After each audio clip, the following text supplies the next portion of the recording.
Hello, Maverick traders. Welcome out to your market roundup, October 30th. Corey here with you. Let's jump in. So we always look at the markets and what meaningful news is out there. Equities had an interesting pattern. I'm going to call it a false breakdown. Let's see if that holds up with your expectations. If it is indeed a false breakdown, there's a big rally coming, and I suspect that's my viewpoint. Trading setups, I'm looking for a little bit more bullish, which is a change from how I have been positioned and my outlook for the past few weeks. I've been quite bearish. I've been on record as such. I do these roundups on Mondays. So let's talk about this reversal. Disclaimer. This video was created for professional stock and option traders. Maverick Trading is a proprietary trading firm that employs professional traders around the world. Our traders trade firm capital and keep 70 to 80% of profits they generate. All trades and analysis in this video are for professional traders only. If you are interested in becoming a professional trader for Maverick, click the apply button in the video description. Let's break down what happened today. All right, so let's look at the markets here and make sense of it. First of all, big rally today. Dow, S&P, NASDAQ, all sharply higher.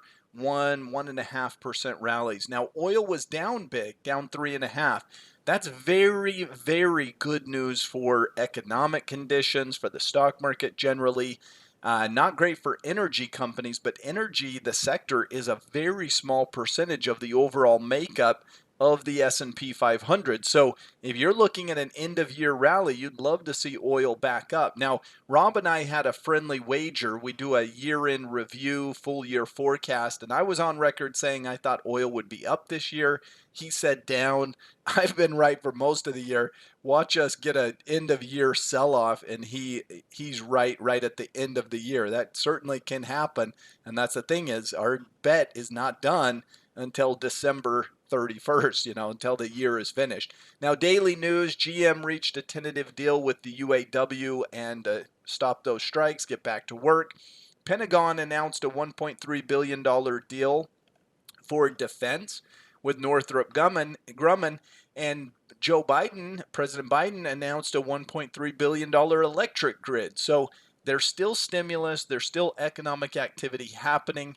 Make no mistake about that. Advanced decline line, 2/3 of stocks advancing today, and the 50-period moving average is exactly where it was 1 week ago. I do these updates on Mondays. We still have 84% below, 16% above. So the bear market is intact, but why do I think there's a bullish turn that can be coming? So this is a long-term chart of the S&P, but if we look at this long-term chart, and you come back over here, this was an area of resistance where the market just really kind of based and struggled underneath this, and you can see a number of just different bounces there. We made no real progress for a couple of months, and then it was a clear breakout point. Look at the velocity away. So there was something holding us back, and then we blew through it. Now, if we extend this all the way over, and it's not an exact price, it's more of an area. This is the area, the range. This is the area of importance. And if we look at that, we came down and bounced initially. We came down, had a mini little bounce, and then a breakdown. And now we've kind of plunged below, and now we're bouncing back above.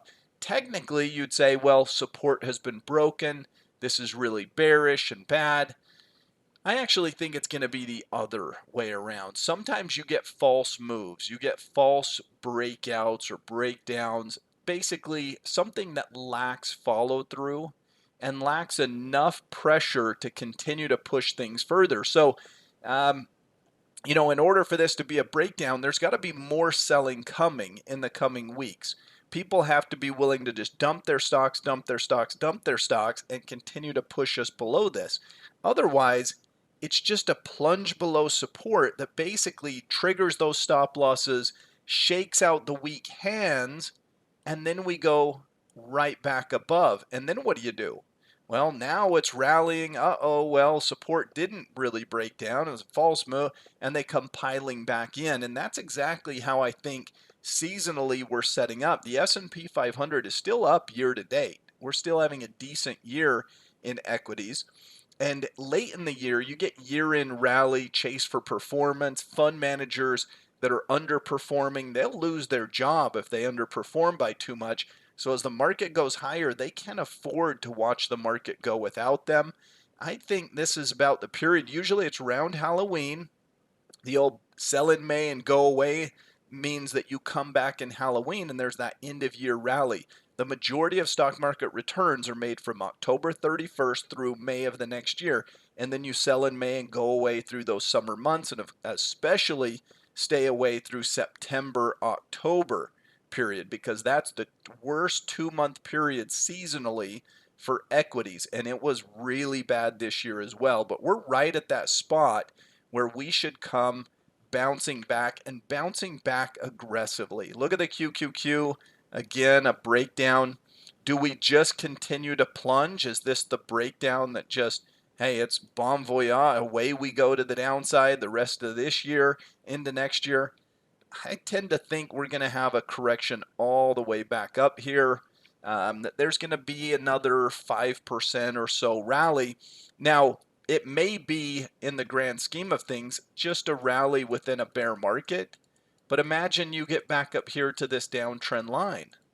I mean, that's a 5 to 10% rally to get us back up to that downtrend line once again. So I'm not suggesting this is the start of the next great bull market or anything too extreme. I'm just saying I think the odds favor this being a little bit of a flush out to the downside, and now we get a recovery back into the range, back into the top end of the range, and a pretty good sized rally at that.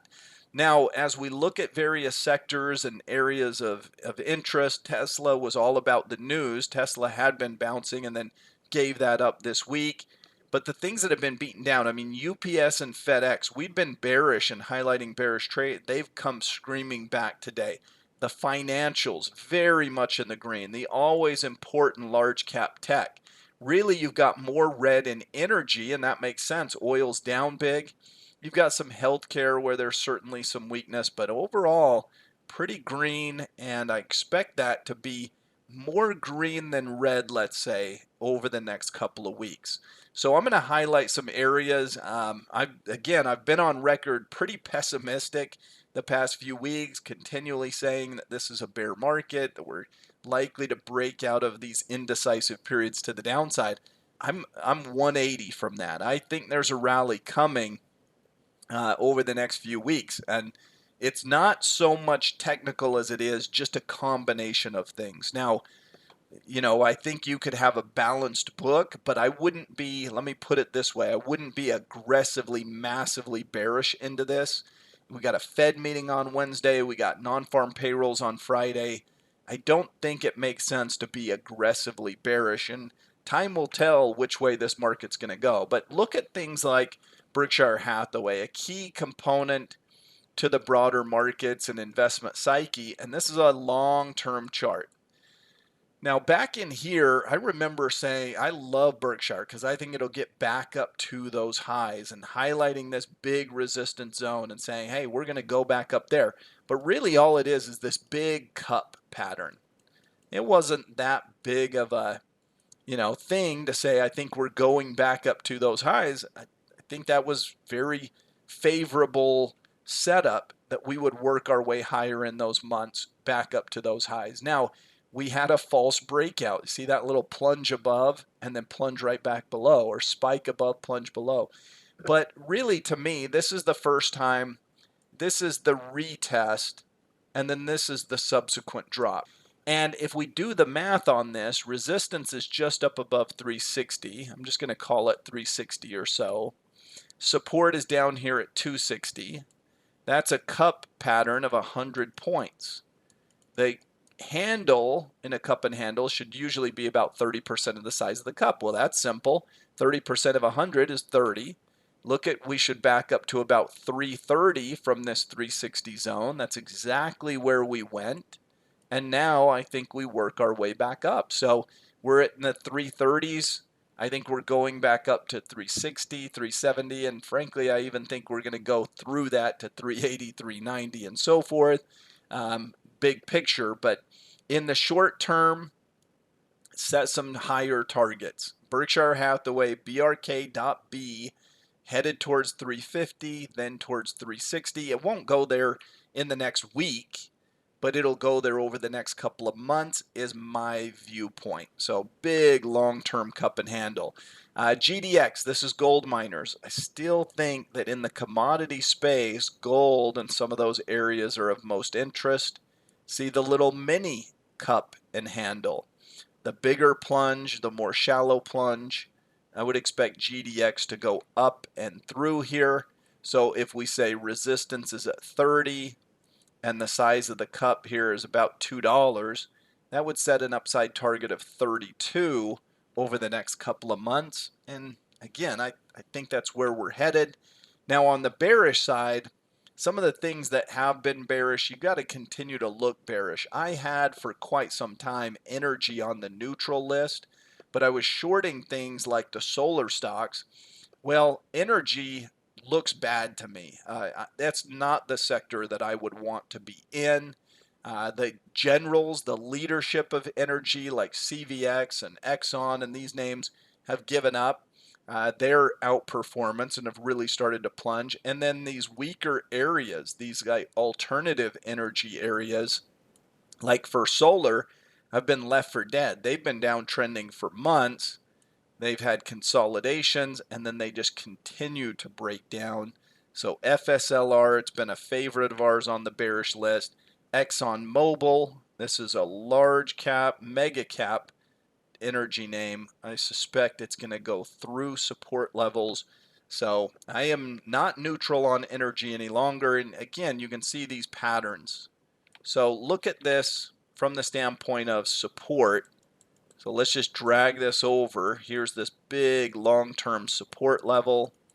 You have a big rally and then a more shallow rally, and we're back to support again for the third time. The third time is likely the charm, and I would expect a plunge below this zone. So make no mistake, I am now much more negative on energy, which is a good news dynamic for the markets generally. Market seasonality turns bullish right here. Precious metals should continue a little period of outperformance. We've got the Fed meeting on Wednesday. We've got payrolls on Friday, and we're still right in earnings. So Apple, Airbnb, AMD, Amgen, all these names. Berkshire reports over the weekend. We talked about that. Caterpillar, Conoco, CVS, Qualcomm, PayPal, Starbucks. I mean, you name it, there's a variety of sectors and companies reporting and going to give more information, more details on how their business is doing. But I've flipped a little bit of a 180 on my market viewpoint from pessimism for the past few weeks. I actually think we're set up pretty well here for a good rally. I don't know if it's going to be the rip your face off rally variety, but I expect a pretty good size rally is coming. That's according to, a combination of factors. The technicals don't really scream by yet, but I think we're going to get that corrective phase back up. So time will tell whether that's the way it plays out. Thanks everyone for joining me here for your market roundup. Have a great rest of your day and a great week ahead.